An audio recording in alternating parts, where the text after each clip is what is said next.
V tomto videu si ukážeme nosenie dieťatka v novorodeneckej vložke, ako ho tam vkladáme a ako nosíme dieťatko s novorodeneckou vložkou. Novorodeneckú vložku používame od narodenia od 3,5 kg do približne 3. mesiaca, čo je konfekčná veľkosť 62-68. Najprv si zapneme bedrový pás, a to takým spôsobom, aby sme sponu videli pred sebou.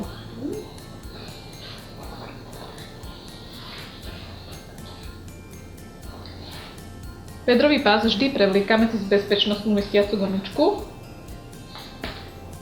tak aby bola za sponou. V prípade rozopnutia nám istí sponu. Spona musí nahlas zacviknúť. Dotiahneme si na svoju veľkosť miernym podvihnutím spony a zvyšok popruhu si zaistíme do istiacich gumičiek, aby nám nikdy neodstával. Potom si bedrový pás pretočíme.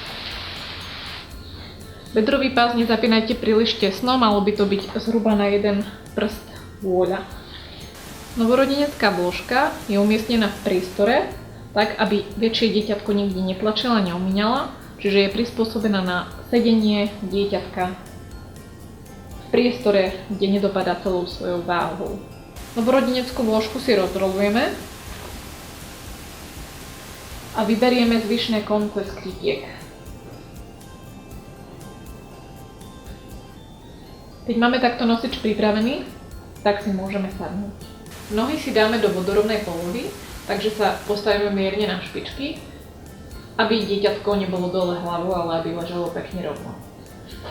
Vrch opierky končí zároveň s kolenami. Novorodeneckú vložku si vyvyšeme smerom hore a zoberieme si dieťatko.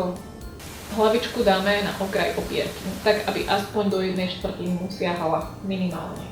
Tak, aby bola hlavička pevne fixovaná. To je veľmi dôležité z neurologického hľadiska. Zádočkom sa dieťatko bude dotýkať vášho brúška, aby bolo zabezpečené správne posadenie. Zapneme novorodeneckú vložku popod rúčky. Vždycky si jednou rukou istím dieťatko, aby náhodou nespadlo, a druhou môžem zapínať. To isté, keď prekladám ruky na druhú stranu, istím si dieťatko a popod ručku zapnem sponu. Vložku si môžem dotiahnuť podľa toho, ako potrebujem. Keď mám dieťatko viacej naobliekané, tak si uvoľním. Vložka slúži len na polohovanie dieťatka, nenesie jeho váhu. Teraz je zabezpečené správne postavenie kolbikov a pomaličky si môžem dávať nosič na seba. Ideálne, keď začínate s nosením, tak dieťatko si chvíľočku podržať, jemne ho položiť, robiť to veľmi v kľude, aby sa dieťatko zbytočne nestresovalo, pretože pre ňo je to predsa len nový pocit. Zo začiatku dieťatko môže reagovať na nosič pláčom, čo je však úplne bežná reakcia, niekedy stačí naozaj pár dní, aby si dieťatko zvyklo pár pokusov. Čiže dieťatko vkladáte, keď je dieťatko kľudné, upokojíte si ho, nikdy nie plačlivé. Potom ho mierne položím a dám si nosič na seba. Rukou idem po opierke hlavičky a pomaličky si dieťatko dávam na seba. Sledujem si nožičky. Zo začiatku, prvé dni, keď bude dieťatko ešte úplne čerstvý novorodenec, tak nožičky budú vnútri, ale nikdy nie pod sebou na žabku, ale pôjdu do otvoru na to určeného, ktorý je prispôsobený na to, aby pekne podoprel nožičky, ale aby ho nikde netlačil. Čiže nožička pôjde takto a dám si nosič na seba. Vzadu si nosič zapnite, môžete si ho nastaviť či už vyššie ku krku, vyššie ku lopatkám, ideálne spevnenie okolo lopatík, ale to samozrejme závisí od možnosti vašich rúk, kam dosiahnete. Takže do toho 5. 6. týždňa nožičky dieťatka ostávajú vo vnútri v nosiči, ale nie klasicky na žabku pod sebou, ale vedľa, pekne už rozkročené ho už od novorodenca. Novorodenecká vložka je prispôsobivá, čiže sa vie pekne prispôsobiť na tú šírku, ktorú dokáže dieťatko rozkročiť. Nožičky už pôjdu do toho priestoru, ako je na ne všité, a to zhruba do toho obdobia, kedy už dieťatko začína sa zapierať, alebo respektíve tá novorodenská vložka, keďže je vyššie, tak tie nožičky ešte nedosiahnu úplne na dno toho nosiča. Pokiaľ už budete cítiť, že dieťatko sa zapiera alebo už tlačí chodidlom a ťahá vám bedrak dole, tak už nožičky musia ísť von aj kvôli jeho pohodliu, aby to vlastne nenavodzovalo efekt spierania sa alebo tzv. Reflexu chôdze toho dieťatka. Čiže nožičky sa len jemne dotýkajú toho spodku nosiča, nikdy sa dieťatko nesmie o ne zapierať. Pokiaľ sa už začne, tak nožičky už klasicky pôjdu von, a to zhruba od toho 5. týždňa veku dieťatka. Nosič má všitý priestor na nožičku, aby dieťatko nikde nemalo nožičku stlačenú alebo aby pekne mohla byť rozkročená. Čiže v tomto priestore je nožička uložená. Pokiaľ už nožičky pôjdu von, tak si tieto mäkké vankúšiky zahneme dovnútra. Tým sa ešte zmäkčí okolie celej nožičky a vlastne nosič sa nám pekne prispôsobí na danú šírku, ako potrebujeme, bez zložitého nastavenia. Takže od toho 5. 6. týždňa nožička pôjde von, zahneme si mäkký vankúšik dovnútra a musí ísť smerom od kolínka dole. Pokiaľ by išla smerom takto, tak to nie je správne. Hej? Vždycky si ten nosič musíme nastaviť tak, aby nožička smerovala voľne od kolínka dole. Opierka má prispôsobený vrch tým, že je tam zrolovaná vo vnútri kapucka, tak nám vlastne ešte spraví spevnenie hlavičky. Čo je veľmi nesmierne dôležité, hlavne u detí do toho poloroka, aby naozaj tá hlavička bola fixovaná, aby nedochádzalo k nejakým otrasom neurologických centier a podobne, čiže musí byť naozaj pevne zafixovaná.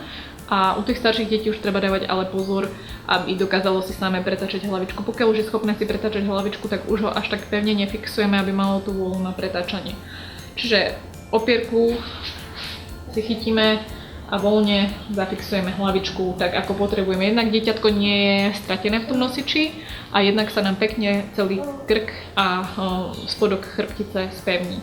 U detí do tých 2-3 mesiacov si dávame veľký pozor na to, aby sme chrbticu zbytočne nevyrovnali, keďže ešte oni majú chrbticu v stave kyfózy, tak dávame si veľký pozor na nastavenie podpažov, aby nám nesťahovala chrbátik, čiže chrbátik musí byť pekne zagulatený, nesmie byť zbytočne veľmi pritiahnutý, čiže dieťatko si nedávajte napevno úplne k sebe.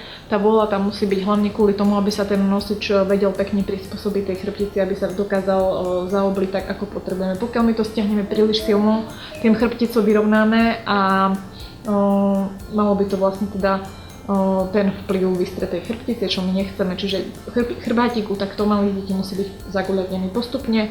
Ako dieťa rastie, sa začína sám vyrovnávať, ale vždy mu nechávame vôľu na to, aby sa nosič pekne prispôsobil. Nesmie byť tam medzera, čiže nesmie vám dieťatko odstávať, ale zhruba tak na tú ruku by tam mal byť priestor pre to dieťatko, aby nebolo príliš stlačené. Jednak aj vnútorné orgány dieťatka, ale samozrejme aj chrbtica, aby sa dokázala pekne prispôsobiť a vopnúť teličko. Takže keď si dieťatko dávame von z novorodeneckej vložky, tak postup je ten istý, ale teda opačným smerom. Rozopneme si hrudnú sponu, istíme si dieťatko rukou a pomaličky dávam dole ramenné pásy.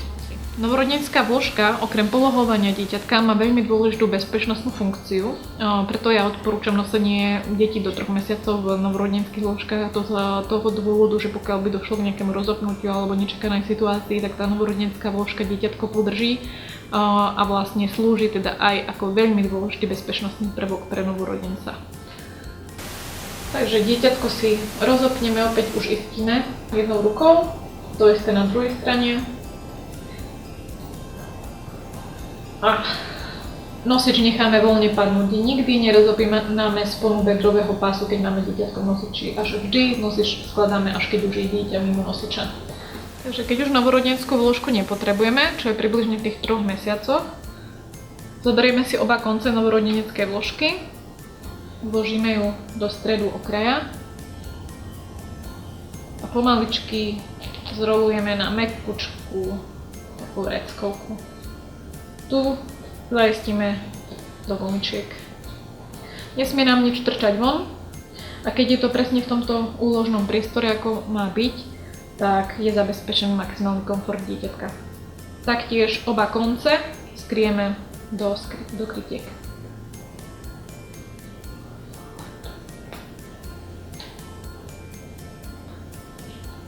Teraz máme nosič pripravený na nosenie staršieho dieťatka. Bedrový pás si vždy umiestňujte tak, aby šiel cez stred pupka. A nie šikmou, ale presne kolmou na váš pás. Nezabudajte používať bezpečnostné gumičky, ktoré sú na obidvoch ramenných pásoch, tak aby boli za sponou. Po rozkliknutí spony opäť ostane ramenný pás neoddelený. Takže tento polstrovací tunel, ktorý je na hrudnej spone, slúži potom pri nosení na chrbte, tak aby nás spona netlačila do hrudníka. Čiže pokiaľ dieťatko nosíte stále vpredu, tak tento tunel si môžete vlastne dať jednoducho dole, že si ho len prevlečiete, nemusíte ho tam používať, aby vám zbytočne nezavadzal. Taktiež hrudná spona sa dá nastaviť do výšky, čiže môžete si ju dať ďalej alebo bližšie od krku, ideálne teda v strede tých lopatiek, ale opäť záleží od toho, ako si viete ruky dať dozadu. Čo sa týka doťahovania, tak je veľmi dôležité si vždycky slintáček stiahnuť smerom dole, sponu jemne nadvihnúť dohora a zatiahnuť. Alebo naopak, keď ju chceme uvoľniť, tak ju uvoľňujeme smerom dole. Keď vám príde nosič, tak popruhy sú tkané veľmi hustým spôsobom, aby časom nedošlo k jeho vybehaniu. Tieto popruhy si dávame na mieru, špeciálne pre nás vyrábať, preto je dôležité si trošičku nosič rozbehať, ale ide to naozaj veľmi jednoducho. Opačné doťahovanie, ktoré je pod pažou, teda smerom opäť sponu nadvihujem a doťahujem. Tak opačné doťahovanie nám z testov vyšlo ako najbezpečnejšie doťahovanie pri krízových situáciách, preto používame toto doťahovanie a nie smerom k sebe. Pokiaľ si nebudete vedieť dať rady s nastavením pre vášho novorodenca, neváhajte sa na nás obrátiť, naša poradňa je stále k dispozícii.